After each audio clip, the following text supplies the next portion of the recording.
And I'm right back in the Celica. Like that bandana I'm rocking.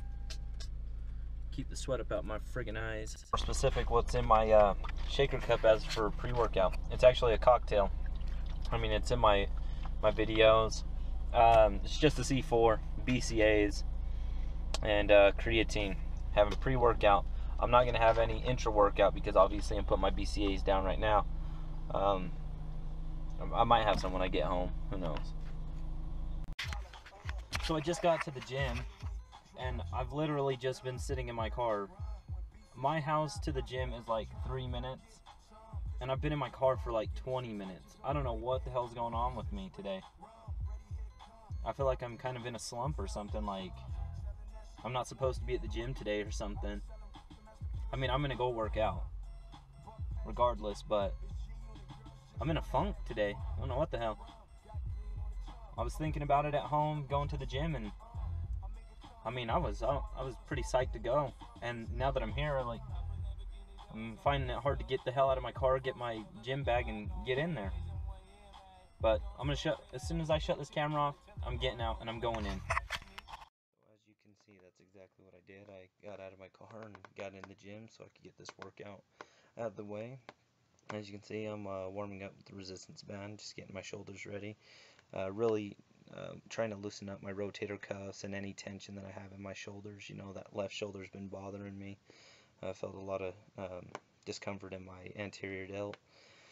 So with any upper body movement I do for that day, I'm always doing some warm-ups with the shoulders, because as you know, with any upper body movement, your shoulders are always have tension on them, and you know they're really getting beat up. So you're always hitting them indirectly, so it's always good to warm them up, you know, with any upper body movements you're going to be doing for that day.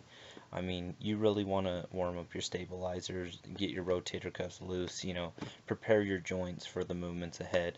That's why I emphasize on doing it, especially considering that I've really felt some discomfort in my left anterior delt.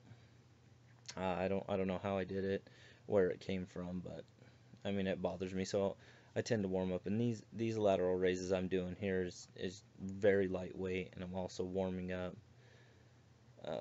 As you can see here, I'm doing the anterior delts, and I mean, with lightweight, it doesn't bother me at all. I mean, even a little bit heavier weight, it doesn't really give me too much trouble. It's just when I'm dumbbell pressing and when I kick the dumbbells up and rotate my shoulders to get the dumbbells in position, that's the only time it really bothers me. But in the actual press, it doesn't really give me too much trouble. So I don't know, it's kind of weird. So I started my workout with shoulder pressing with the dumbbells. Right here I'm just doing 35s just for warm-ups, you know, and then I jump up to 50, which I consider this kind of a working set, because I didn't plan on going too heavy today. I think I went 50 for one set, possibly 60 for my second set, and then I went 5 sets of 70, which, I mean, that seems like quite a bit, but when I don't really plan on doing much other pressing movements, I guess that's seems like a fair amount.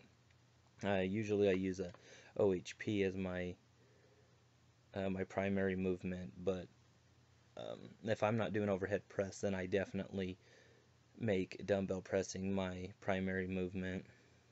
And there are times where I do incorporate both of them in the same workout, but you know, one is gonna be lighter than the other. Obviously, I'm not gonna go heavy on both.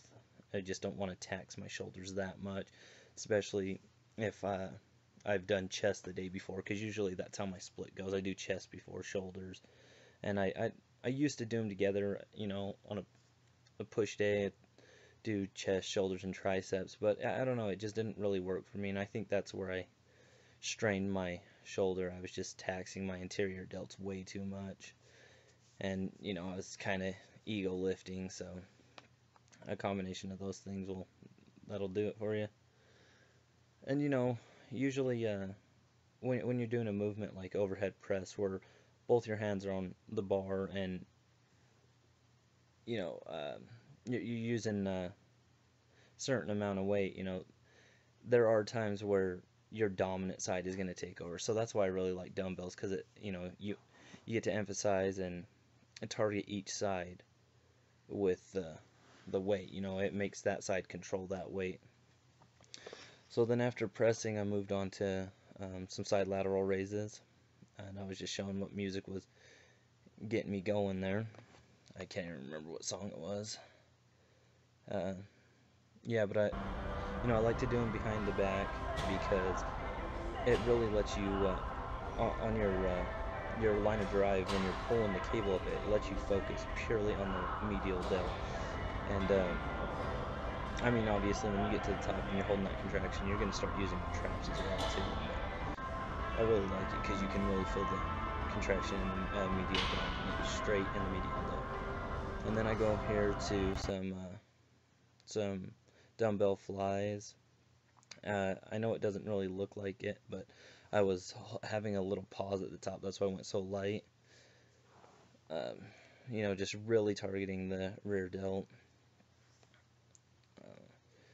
And then I was a little poot right there. I decided to lay down on the bench and take a breather for a minute or so. I only recorded a little bit. If you notice, all these clips are a little sped up because I didn't want the video to be too long, but I mean, it's turning out to be anyway. And then I moved on to biceps. As you can see, I'm not doing too much weight. I don't even know how much this bar weighs, but each side, you can see I only have 20 pounds on there. And I mean, I do this from time to time. You don't really need to go super heavy on your biceps. I think more focusing on the actual contraction, and just squeezing at the top of the contraction is going to do everything for you. And you can see I did probably 4 to 5 sets on the easy curl bar, and then I moved on to dumbbells, and you can see that I'm doing lightweight, and my biceps felt like they were going to explode by the last few reps of each set. So you see people in there blasting their biceps, they make it a full workout of it, but honestly, I knock my biceps out in about 2 exercises and a total of 8 to 10 sets. I don't think you really need to go anywhere beyond that to get nice developed biceps. And then I went ahead and moved on to face pulls, seated face pulls. I really like these. I do them with a lightweight. As you can see, my hands are over the top. I don't keep my pinky on the rope, on the top of the rope. I kind of just move it off to the side, and I pull as hard as I can, to fully contract my shoulders.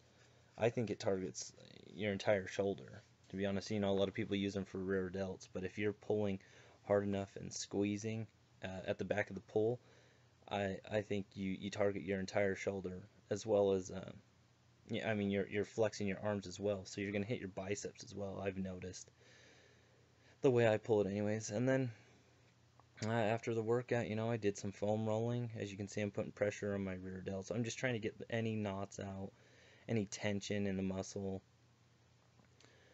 And then I get out the deep tissue tool, the lacrosse ball. Just get any of those knots out, anywhere I was feeling a lot of tension. Well, anyways, I'm gonna let the video go on. This is about it.